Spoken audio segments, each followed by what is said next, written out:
I, 34 male, have always been the guy who fixes things. I built my logistics company from the ground up, literally sweating in warehouses and driving trucks in my 20s while my friends were out partying, just so I could build a life of absolute comfort for my future family.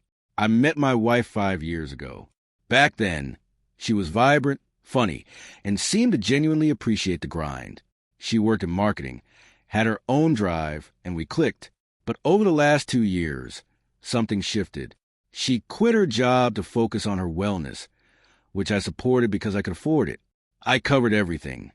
The mortgage on our 4-bedroom home in the suburbs, the lease on her brand new Range Rover, the platinum credit cards, and even the premium concierge health insurance plan I bought out of pocket because it offered better specialists than my company's standard policy.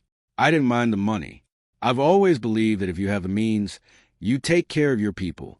What I minded was the attitude that started creeping in. It started with small digs. She'd say things like, "You're always working," while unboxing a $2,000 handbag I paid for. Then it became comparisons. Sarah's husband takes her to the Maldives twice a year. You only took me to Cabo. I swallowed it, thinking she was just lonely or bored. I was wrong. I was being devalued in my own home. The night it ended, I came home at 8 p.m. after a brutal 12-hour day dealing with a customs crisis that nearly cost me a major client. I was exhausted, my head was pounding, and I just wanted a quiet dinner. I walked into the kitchen, loosening my tie, and saw her sitting at the island, sipping a glass of expensive red wine. No hello. No, how was your day? Just a glare that could cut glass. The card was declined, she said. Not a greeting, an accusation. I grabbed a bottle of water from the fridge, trying to keep my cool. Which one? I put a limit on the Amex because we hit $15,000 last month on miscellaneous expenses. My accountant is asking questions. She slammed the wine glass down so hard I thought it would shatter. I was at the spa. It was humiliating. The receptionist looked at me like I was a pauper. You're controlling me financially because you're insecure about your own status. I stopped mid-sip. Insecure? I'm funding your entire life while you contribute zero to our overhead. Asking you to stick to a $15,000 monthly budget isn't control. It's basic math. You're spending more than most families earn in a quarter. That's when she stood up, walked over to me, and looked me dead in the eye with a coldness I'd never seen before. It wasn't anger, it was contempt. She smirked, and it was the ugliest thing I'd ever seen. Let's be real, she said, her voice dripping with venom. You need me more than I need you. You're boring. You're always tired. And frankly, you're lucky I stick around to make you look good. So if you don't behave and unlock that card, I'll replace you. There are plenty of men who would kill to take your spot. The room went silent. I didn't yell. I didn't argue. I just looked at her. In that moment, the love I had for her didn't just die. It evaporated. It was replaced by a cold, calculating clarity. The same clarity I used to dismantle competitors in business. I realized she didn't see me as a partner. She saw me as a utility provider. And when a utility provider acts up, you threaten to switch carriers. Okay, I said softly. Okay, what? She snapped, clearly expecting a fight she could win with emotional manipulation. Okay, I repeated. I turned around, walked upstairs to the guest bedroom, and locked the door. She laughed loud enough for me to hear from the landing. That's what I thought. Sulk all you want. You'll fix it in the morning. I wasn't sulking. I was working. I sat down and opened my laptop. It was time to audit my life. First, I logged into the banking portal. I removed her as an authorized user on every single credit card. Visa, Amex, the store cards, all of them, gone. Next, I went to the mobile carrier website. The iPhone 15 Pro she was glued to, my account. I reported the SIM as lost/stolen and suspended the line immediately. Then, the car. It was a lease through my company for executive use. I have a spare key in my desk drawer downstairs. I waited until 3 a.m. when the house was dead silent. I crept downstairs, grabbed the spare key to the Range Rover, and slipped out the front door. I drove it to my company's secure warehouse about 5 miles away, parked it in the back lot behind the semi-trucks, and locked the gate. I took an Uber back home, entered quietly, and went back to the guest room. Finally, the health insurance. It was a private concierge policy, billed monthly. I logged in and removed her as a dependent, effective immediately. I'd deal with the legal fallout later. But for now, the auto pay was off. I slept like a baby for the remaining 3 hours. The next morning, I left for work at 5:30 a.m., hours before she usually wakes up. I sat in my office, drinking coffee, watching the city wake up, knowing my personal world was about to implode, and feeling strangely fine about it. At 10:15 a.m., my office phone rang. It was an unknown number. I put on speaker. What the hell is going on? It was her. She sounded breathless, likely borrowing a neighbor's phone or using a landline we never touched. My phone says SOS only.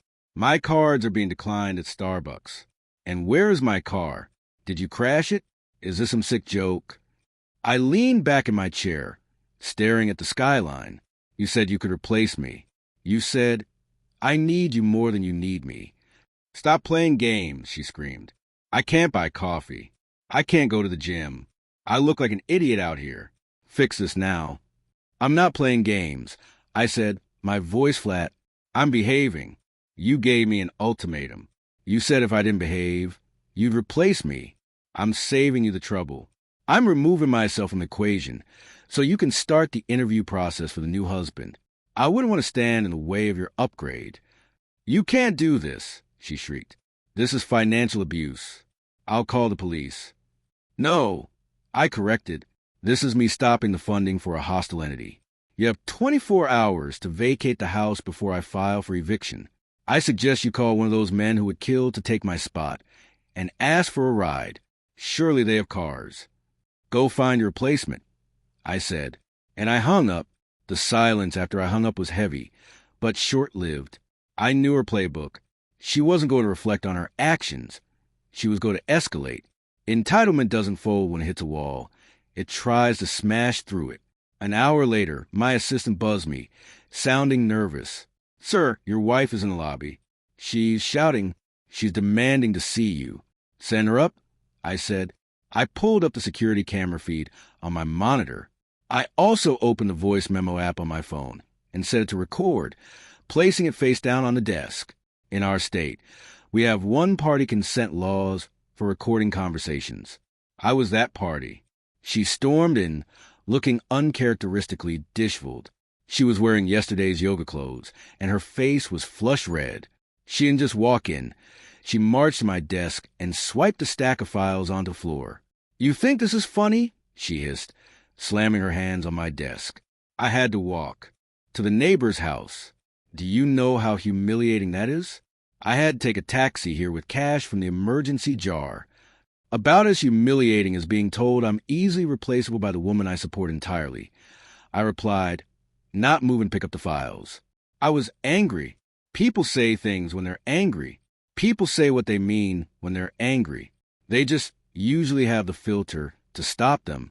You lost your filter. And frankly, I believe you. She leaned over the desk, her eyes narrowing. Turn the cards back on.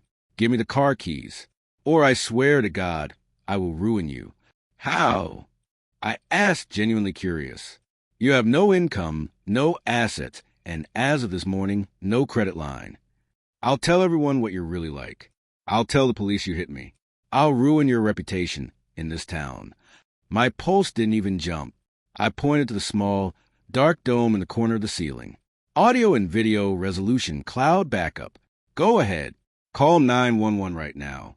I'd love to show them the footage of you threatening to file a false police report. That's a felony, by the way. Attempted extortion isn't a great look for a divorce proceeding. Her face went pale. She looked at the camera, then back at me. The realization that her trump card was a dud hit her hard. She switched tactics instantly, from predator to victim. Tears welled up in her eyes. It was a performance I'd seen a dozen times to get jewelry or vacations. Baby, please. I'm scared. I have nowhere to go. How can you be so cruel? We're married. We're supposed to be a team. Cruelty is telling your partner they are worthless to you. Justice is letting them live with that reality. You need to leave. My lawyer is emailing you the separation agreement. If you're not out of the house by tomorrow, the locks get changed regardless." She wiped her eyes, the sadness vanishing as quickly as it arrived, replaced by pure malice. "Fine. You want a war? You got one. I'm taking half. Half the company, half the house, half your pension, and I'm going to get maximum alimony. You'll be working for me for the rest of your life." She turned and stormed out, slamming the glass door so hard it shook the frame. I immediately called my lawyer, David. "She's going for the throat. Initiate the forensic accounting. Now." "You think she's hiding something?" David asked. "I think someone who is that confident about replacing me already has a candidate lined up. I want to know who he is, and more importantly, I want to know if I've been paying for him." It took 3 days for the private investigator to hand me a manila envelope. His name was Julian, 28 years old, a personal trainer. At the luxury gym, I paid $300 a month for her to attend. The photos were cliché. Them at coffee shops, them in his beat-up Honda Civic, them kissing in the park. But the infidelity wasn't the surprising part. The bank statements were. I had given her a supplementary credit card for household expenses and groceries. Looking at the detailed breakdown the accountant flagged, I saw frequent cash advances, withdrawals at ATMs near his apartment, Venmo transactions linked to the card for personal training that amounted to $2,000 a month. But she was also buying men's clothes, expensive watches, dinners at steakhouses I never went to. She wasn't just cheating on me. She was funding her boyfriend's lifestyle with my money, dissipation of marital assets. David said when I showed him the proof, "In our state, if you use marital funds to conduct an affair, the court frowns on that heavily. It comes out of her share of the equitable distribution. We can reclaim every cent she spent on him." "There's more," the PI said, sliding another paper across the desk. "Julian isn't single." I looked at the document. Julian was married to a nurse named Brenda, who worked double shifts at the city hospital. They had a 2-year-old kid. A slow smile spread across my face. My wife thought she had a backup plan. She thought she had a replacement. She had no idea she was a side hustle for a guy living off his wife's nursing salary and his mistress's husband's credit card. "David," I said, "draft the divorce petition. Cite adultery and financial dissipation, and get a process server ready." "Who are we serving first?" David asked. "Not her," I said. "I want you to serve Julian a subpoena for a deposition regarding the financial gifts, and I'm going to pay a visit to Brenda." It was time to see if my wife's replacement was ready to step up. I met Brenda at a diner near the hospital during her lunch break. I didn't want to blindside her at home in front of her kid. I slid the photos and the bank statements across the table. She was a tough woman, tired eyes, wearing scrubs. She looked at the photos, her hand trembling slightly. Then she looked at the bank transfers. "He told me he had a wealthy private client," she whispered, her voice breaking. "He said this money was for training sessions. He said he was finally making it. He does have a wealthy client," I said gently. "My wife." Brenda didn't cry. She got angry, the kind of righteous anger that burns clean. "He bought a motorcycle last week. Said it was a bonus. That was your money."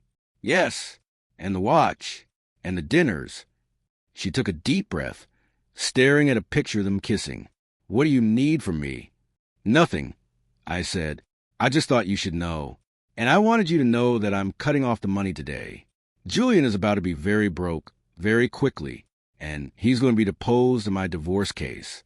My lawyer is going to ask him exactly where every dollar went." She nodded, standing up and throwing a $10 bill on the table for her coffee. "He won't be deposed as my husband. I'm changing the locks tonight, and I'm taking the motorcycle keys." The dominoes were aligned. It was time to push. My wife, let's call her the defendant now, was staying at a high-end hotel, charging to a credit card she thought was still active. She didn't know I had frozen that one, too. But the hotel hadn't run the daily hold yet. When they did, she'd be on the street. I had David serve her the papers at the hotel lobby. The next day, my phone blew up. Not from her, but from her lawyer. "My client is willing to settle, the lawyer said, sounding exhausted. She wants the house, the car, and $5,000 a month in alimony for 5 years. She claimed she had become accustomed to a certain lifestyle. No, I said, sir, if we go to court, the judge will likely order temporary spousal support. Read the filing, counsel. I interrupted, specifically the section on dissipation of assets. Your client stole over $40,000 of marital funds to pay for her lover. We are asking for that to be deducted from her share of the equity. Also, ask her how Julian is doing. I heard he's sleeping on a couch somewhere. Dead silence on the other end. I'll call you back. She didn't call back. She showed up at my house. I had changed the locks, obviously. She stood on the porch, banging on the door. I opened it, leaving the security chain on. She looked wrecked. You ruined his life, she screamed. Brenda kicked him out. He has nowhere to go. He won't even talk to me. Sounds like he needs a place to stay. I said calmly, maybe you two can get placed together. Oh, wait, you can't. You don't have any money. And apparently without my credit card, he's not that interested in you. I own half this house, she shrieked. Actually, I said, leaning against the doorframe, once we deduct the legal fees, the credit card debt you racked up in your name, and the $40,000 you stole for Julian, your equity in this house is, let me check my notes, 0. In fact, you might owe me money. My lawyer is running the final numbers. I'll lie, she yelled, desperate now. I'll tell them you abuse me. I'll tell them you force me to do things. We're recording, remember? I pointed to the doorbell camera. And Julian has already been contacted by my lawyer. He's very eager to testify that you told him you were planning to divorce me and take me to the cleaners. He's trying to save his own skin, to get back with Brenda. He sold you out, sweetheart. The replacement has been recalled. She slumped against the doorframe. The entitlement finally cracked. The reality of the world she had built, a world made of my money and her lies, was collapsing. She looked small. I have nothing, she whispered. I have no job. I have no car. I have nowhere to go. You have your independence, I said, closing the door. That's what you wanted, right? To be real. Well, this is real. The divorce process was brutal but fast. Because of the clear evidence of financial misconduct, the dissipation of assets is a heavy hitter in family court. Her leverage was non-existent. Her lawyer advised her take the settlement. I offered to avoid a trial that would publicly humiliate her and potentially leave her with legal debt she couldn't pay. The settlement was simple. She got her clothes, her personal items, and a check for $10,000 to start over. That was it. No alimony. No claim to the house. No car. She signed the papers with a shaking hand. She looked at me across the large mahogany conference table. I loved you once, she said, trying for one last emotional hook. No, I replied, signing my name with flourish. You loved the lifestyle, and you mistook my generosity for weakness, a fatal error. The aftermath wasn't a party. It was quiet. The house felt too big for a while, but it was a peaceful big. I didn't have to worry about walking on eggshells or being told I was boring, because I was working to pay for a vacation I wouldn't enjoy. I saw her one last time, about 6 months later. I was stopped at a red light in the city downtown. I looked over and saw her waiting at the bus stop. She was wearing a generic winter coat, not the Canada Goose jacket she used to demand. She looked tired. She looked normal. Julian was out of the picture. Brenda took him back eventually, on the condition he cut all contact with my ex. My ex was working as a receptionist at a dental office. I knew this because she had sent me a LinkedIn request, which I promptly blocked. I watched her for a moment. I didn't feel angry anymore. I didn't feel satisfied, either. I just felt relief. The parasite was gone. The host was healing. The light turned green. I pressed the gas and drove away, not looking back. I learned a valuable lesson that year. In any relationship, business or personal, leverage matters. But the ultimate leverage isn't money or power. It's the ability to walk away. She thought she had the power because she was willing to leave me for someone else. She forgot that I had the power to make her leave with nothing but the consequences of her own arrogance. She wanted us to be real. The reality is She was right. I did need her once. I needed her to show me that I was worth more than just a paycheck. By trying to replace me, she forced me to realize I didn't need her at all.